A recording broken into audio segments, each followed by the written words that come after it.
पदाधिकारी भगवान संदेश्वरेश्वर जी महाराज धर्मरत्न प्रकरण ग्रंथ की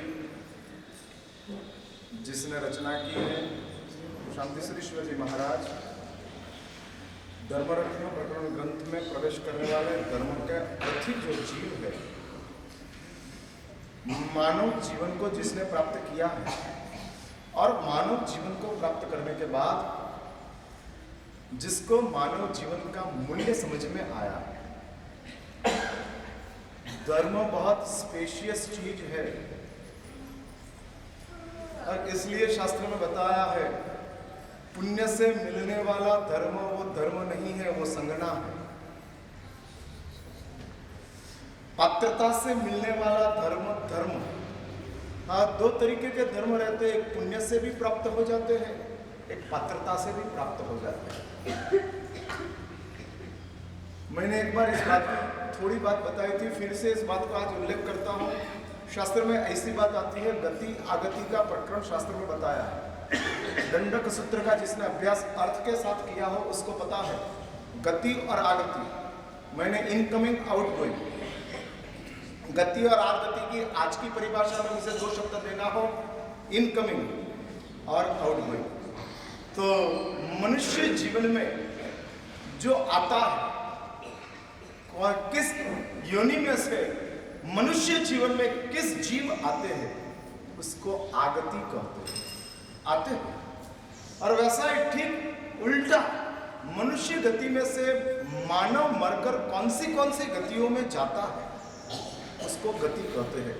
शास्त्र में दो बात आती है, गति और आगति, इंपोर्ट और एक्सपोर्ट। अब मानव की दुनिया में कौन आता है, कौन जीव आ सकते हैं, बहुत स्पष्ट बात मैं बता दूं, इस मानव जीवन सबको नहीं मिलता है। और शास्त्र में बात बताया कि सातवीं नारक में से निकलने वाला आत्मा, सातवीं नारक में से निकली है वो आत्मा मानव बन सकती है। शास्त्र में मना कर दिया, नहीं, वो मानव नहीं बन सकते। क्यों नहीं बन सकते? बस ये नियम है। और गवर्नमेंट में यदि आपको जॉब करनी हो तो कम से कम एसएससी पास होना, उसके अलावा गवर्नमेंट में आप जॉब नहीं कर सकते। लेकिन मुझे कहा कारकुन बनना है, मुझे कहा अकाउंटेंट बनना है, मुझे सिर्फ पियून बनना है। अरे भाई, गवर्नमेंट में पियून भी बनना हो तो कंपलसरी है, एसएससी पास करना पड़ेगा। उसके अलावा तो गवर्नमेंट में जॉब नहीं कर सकता है। वैसा इंसान बनना हो तो कम से कम ये नियम है कि सातवीं नारक में तू गया है तो तू इंसान बनने के लिए लायक नहीं है। हाँ, नहीं बन सकते। इसलिए शास्त्र में ये भूमिका बताई है और कहते हैं, इस बात बताते जाते और बनाया है कि जिसकी वजह से हमको बताया कि मानव कौन बन सकता, किस दुनिया में से आने वाला इंसान बन सकता है। इस बात समझ में आ गई। सातवीं नरक का आत्मा, गई हुई आत्मा नरक नहीं बन सकती, मानव नहीं बन सकते। इतना भयंकर पाप इस दुनिया में सबसे ज्यादा पाप करने वाला सातवीं नारक में जाता है। और उस सातवीं नारक में गया, जिस आत्मा ने सातवीं नारक में प्रवेश कर दिया, कितना भयंकर पाप, 33 सागरों तक उसमें रहने का है। और इस संसार का सबसे भयानक दुख जिसको कहते हैं वो सातवीं नारक के जीव को प्राप्त होता है। तमस्तम प्रभात, ऐसा बताया है। तमस्तम, गाढ़ अंधकार है नारक में, वो 7वां नंबर की नारक है। हाँ, पहली नारक का नाम है रत्नप्रभा। मैंने उस नारक में रत्न की प्रभा के जितना उजाला रहता है। फिर शर्करा, वालू, पंख, तमस्तम। थोड़ी बहुत तत्व ज्ञान की भी बात बता दूं आपको। हाँ, जरूरी है। हम इंसान की दुनिया में आए इसलिए हम ऐसा मान रहे हैं कि इधर हम बहुत मजा में हैं।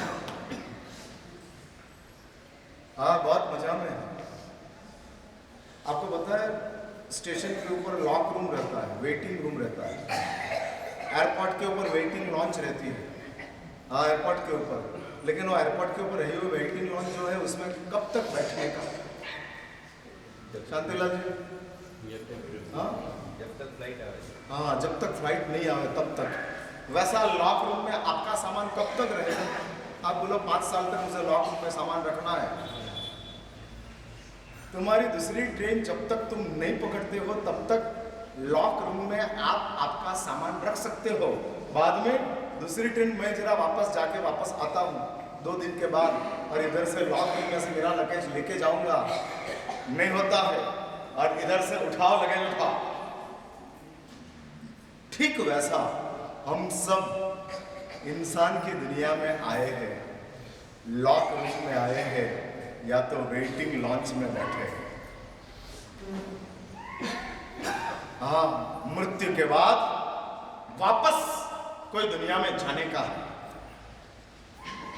हाँ, इसलिए we are all traveller not owner. हम सब मुसाफिर हैं, कोई मालिक नहीं है, कोई मालिक नहीं। इसलिए मुझे आपको यह कहना है, मृत्यु के बाद की एक दुनिया है और उस मृत्यु के बाद की दुनिया में प्रवेश करने का है। आप लोग जानते हो ना ये बात?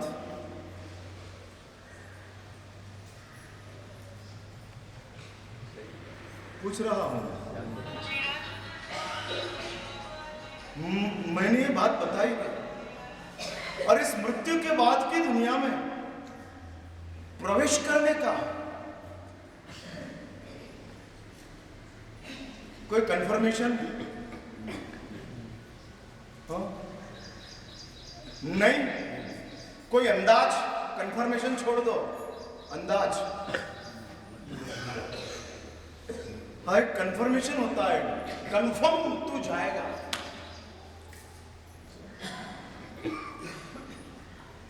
हाँ, मृत्यु के बाद की तुझे दुनिया प्राप्त होगी, वो कंफर्म होता है और तुझे मिल जाएगा। ऐसी बात बताते, ऐसा कोई कंफर्मेशन अपने पास नहीं है। शास्त्र में ऐसे भी दृष्टांत आते हैं, मृत्यु के बाद तेरा जन्म इधर होने वाला ज्ञानी भगवंत ने बोल दिया और कंफर्म हो गया, निश्चित बन गया। मैं पूछ रहा हूं, अपना कोई कंफर्मेशन, कोई टिकट मिल गई हो अगले स्टेशन की? नहीं, नहीं है। अरे मैं आपको पूछ रहा हूं, टिकट तो हाथ में नहीं है, जाने का तो है। हाँ, टिकट है, हाथ में नहीं है, तो टिकट को क्या करना? करना क्या? उस टिकट को क्या करना जो हाथ में नहीं है? वो टिकट थोड़ी है, कोई भी है। और इसलिए मुझे कहना है, मृत्यु के बाद की एक दुनिया, कंफर्मेशन तो नहीं है लेकिन अंदाज भी हम निकालते नहीं है, नहीं मिल सकता। हाँ, मिल सकते हैं। शास्त्र में ऐसी बातें बताई है। कर्म ग्रंथ, पहला नंबर का कर्म ग्रंथ में 4 गति में जन्म लेने का, 4 गति में जाने का कारण बताया। पहला कर्म ग्रंथ अपने वहां तत्व ज्ञान का बेसिक ग्रंथों में 4 प्रकरण आते हैं, फिर 3 भाष्य आते हैं, फिर 6 कर्म ग्रंथ आते हैं। ये बेसिक, ऊपर के ग्रंथ बाद में, लेकिन ये बेसिक। और मैं ऐसा समझ रहा हूं कि प्रत्येक जैन को 6 कर्म ग्रंथ, 3 भाष्य और 4 प्रकरण उसका अभ्यास करना चाहिए। ससुराल जाने वाली प्रत्येक लड़की को आपको 7-8 चीजों का अभ्यास करा देना चाहिए। हाँ, उसको पता लगे क्या चल रहा है, कैसी स्थिति है। और एक बात समझ के रखो, मृत्यु के बाद की दुनिया हम ही बनाते हैं, ऊपर वाले कोई बनाते नहीं है। कहां जन्म लेना वो हम ही तय करते हैं, कहां जीवन जीना हम ही तय करते हैं, कोई और आने वाला नहीं। हमारे नसीब में जो होगा वो हमको मिल जाएगा।